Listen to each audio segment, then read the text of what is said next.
everybody, Ty here. Hope everyone's doing well. So in recent time, we had a really long stretch of severe weather, and we were using this map a lot here in particular. And I got a few questions and comments in regards to what exactly this is that I've been using over the last few months. Over the last, well, I almost would say month now at this point. Feels like it's been a month, but probably it's really only been a few weeks. But this is Weatherwise. It's a pretty new radar app that's kind of emerged amongst the weather community here. It's actually a pretty high performing app, and actually it's free to use. There is a plus mode to go along with this, but a lot of the free benefits are to the point where you don't have to do a whole lot, to where you don't really need to use the plus mode particularly unless you really just want to.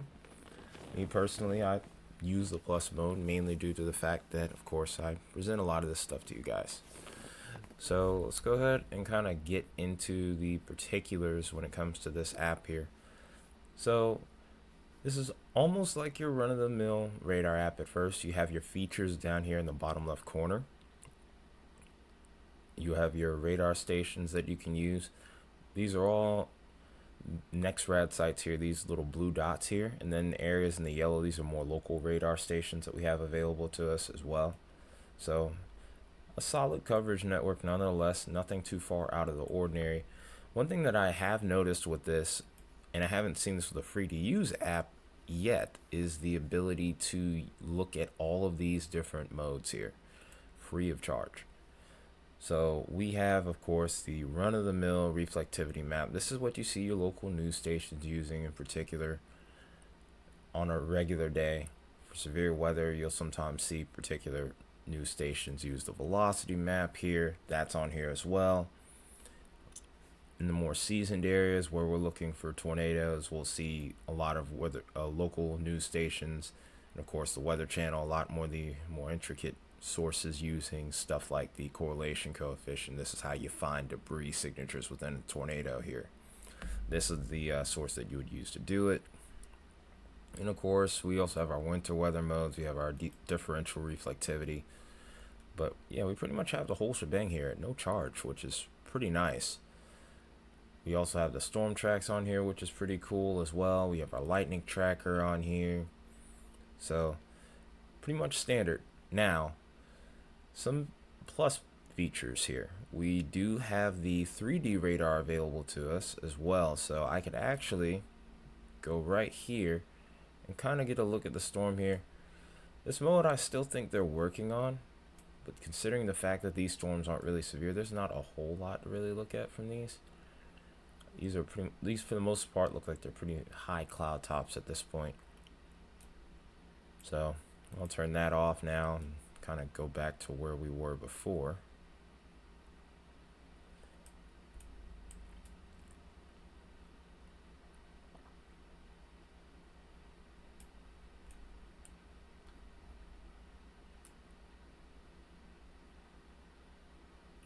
I still don't have it right up. I'm still getting used to the 3D mode, or coming back out of it. I think this should do it. Yep, there we go. Oh, and I'm screwing it up again. There's a blooper for you guys. Alright, there we go. Now we're fixed. So another thing that's a plus feature here is I can change the amount of radar scans that I have at my disposal to look at through the loop here. The loop is free to use, of course, and you can start out with a standard 15, but the further back you go, the further into the day that further back into the day you can look and watch how the environment has progressed. So looking at 15 scans, it's not that long. It's about maybe an hour, I would say. And then looking at 100 scans, it's really been about, I would say, 9 hours. So if I pause the loop and I start all the way over, you can actually see how things have progressed throughout the morning and into the afternoon for this region here. You can see that the picture on radar is pretty clear. And then as we get later into the day, you can start to see those showers and thunderstorms begin to occur here. On here as well, depending on which velocity you prefer, you can change it. You can go by meters per second, miles per hour, kilometers per hour, knots, and feet per second even. You can also change the playback speed of your radar. You can kind of smooth out the particular radar mode, and you also have your reflectivity filters. You can even change the colors on all your different radar modes as well. And for the most part, just about all of this is free to use. Again, really the only ones that are not free to any users here would be the 3D radar, the lightning tracker, and the maximum scans so far, based off of everything that we've gone over. One other feature that's available to exclusively the Plus users is also the split view. Split view would allow you to look at two different radar modes. Like right here, for example, I can look at velocity on one side of this screen here, and then on the other I'm looking at reflectivity. I can change those modes. So let's say I wanted to look at correlation coefficient while keeping an eye on the velocity. There you go, right there. I can change that other map too by just clicking a button here, hitting map 2. Then I can go to, let's say, echo tops. I want to see how high the storms are going or how high up the storms are getting. Not very high on here. Then you also have the crosshair feature, which allows you to get a closer look at everything. So by looking at that, I can see that this storm right here is getting up to about 23,000 feet. There's no debris signature, obviously, because there's no tornado. Plenty of raindrops and ice crystals at this point in time. A little bit of radar noise as well to go along with it closer to the site. So let's get out of this mode now.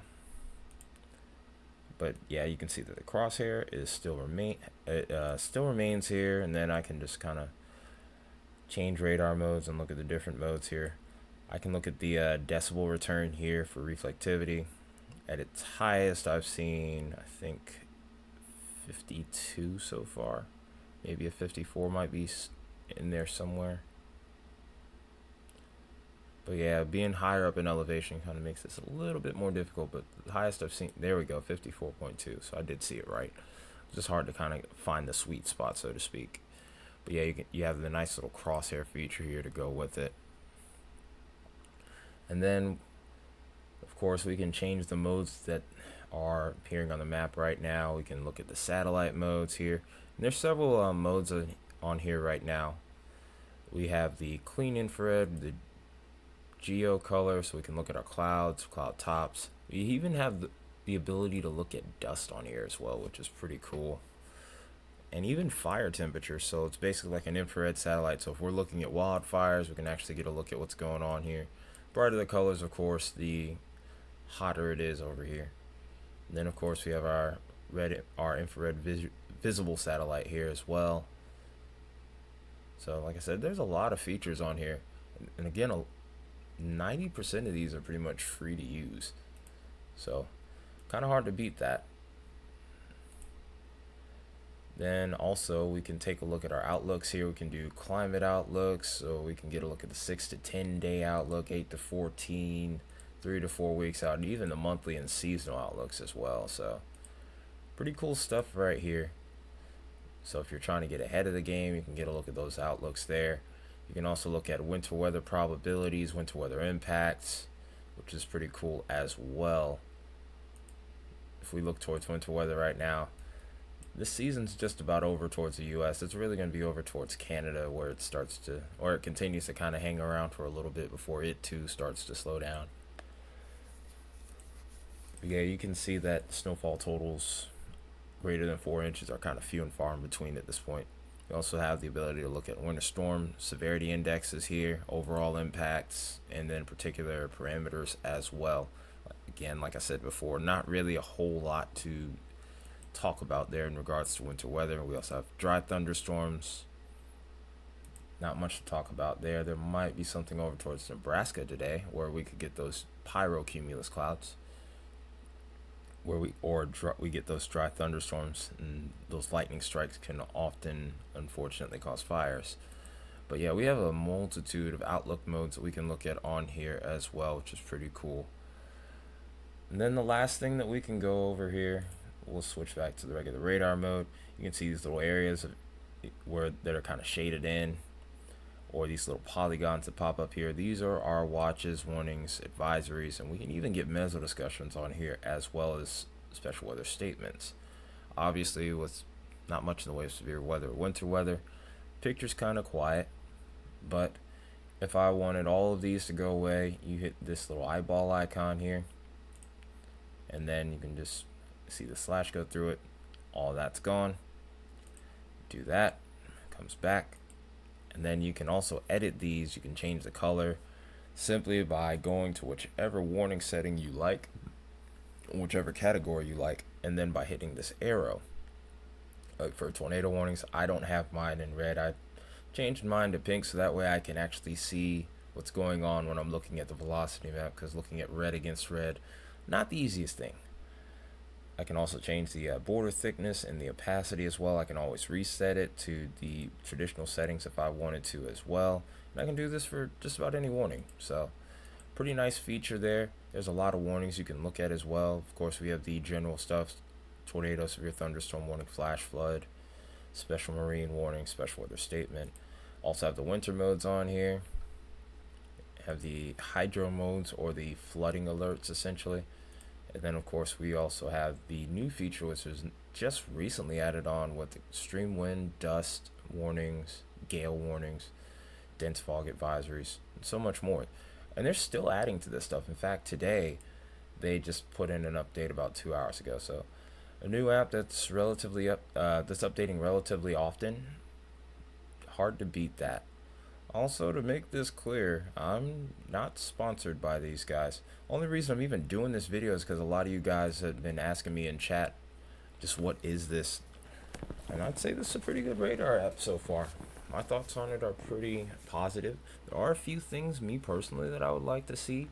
I'd love to see a multi-regional scan mode, and also the ability to see storm reports come in.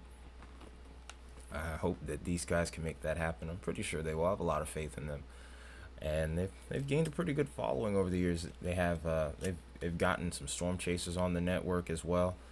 And this is one other thing I can tell you about as well.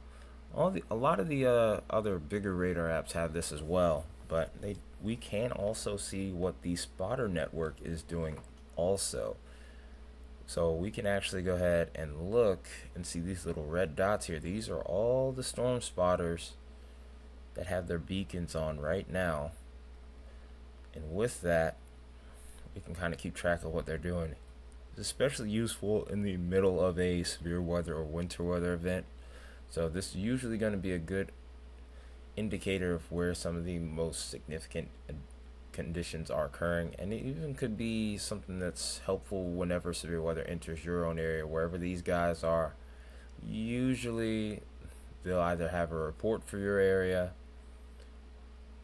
that they'll send out to the National Weather Service, or they're watching something that could be potentially significant even. But that being said here, that's pretty much all we got. Hope you guys enjoyed this video. Again, just want to make it clear, I'm not sponsored by these guys. Maybe in the future, who knows. But I'd say that this is a pretty good app. This kind of, I guess you could call this more or less my review of Weatherwise here. So far, I would say like 9 out of 10, maybe 8.5 at the lowest. There's a couple other things I'd like to see, but I think that this app might have a really good future amongst the weather community here. That's it. That being said, that's all I got for you guys. I will see you all tomorrow. Take care of each other, and see you later.